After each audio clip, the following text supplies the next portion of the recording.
I guess I can just start where my journey began. So my journey began when this whole COVID thing started with my 6-year-old daughter at the time, who was in kindergarten. She ended up having to be forced to wear a mask to school like every other child back in August of 2020.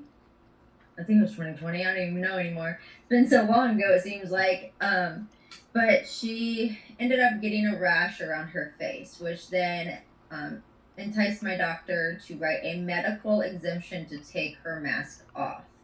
I'm a mother of seven. Olivia is number five. So it was her first year going to school. So she was super excited. The kids wanted to wear the mask at first because they just wanted to be back in school. They wanted normalcy. So after Olivia started having health issues and the doctor wrote her a medical exemption not to have to wear a mask, that's when the school decided they were going to retaliate against me and segregate my child. They literally pushed her to one side of the room compared to everybody else on the other side. Olivia started falling behind in school. She started having developmental issues. She started having emotional issues. And we just couldn't sit back and watch this happen to our little girl anymore. So we lawyered up, found an attorney that was willing to represent us to in filing a lawsuit against the Ankeny School District, which is still ongoing, almost 2 years later. So that's crazy. But it really started pushing me to want to help other families and other kids that were in the same situation as Olivia across the US. So I decided on March 21st, 22nd actually, to start protesting in front of our schools. We protested in front of our schools for the first time. The day after we protested, the school decided that they were going to take Olivia out of her classroom and put her in the principal's office because she couldn't wear a mask like everybody else. And at this point, they kept her in the principal's office all morning long, made her eat lunch in there. After lunch, they put her back into her regular class. But when she went back into her regular classroom, that's when they put plexiglass around her desk and forced her to sit there all day.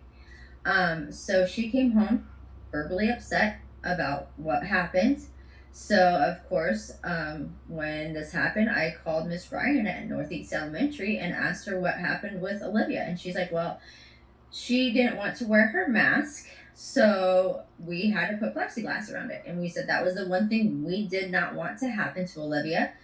They flat out did it in retaliation against me because I went up against the school board the night before Amazing. by doing our first protest. Um, by that time, we were just fed up with them trying to manipulate us into doing what we knew was wrong for a kid. They wanted us to put a mask on her, and I wouldn't do it. So, like I said, we fought. We filed a lawsuit, and then a few weeks later, on May 20th of 2020, we got a bill passed into law that banned all masks. It was 2021. I'm sorry, that banned all masks K through 12. So, with the help of our governor here in Iowa, we were able to unmask all children in the state of Iowa. So that's kind of where my story began.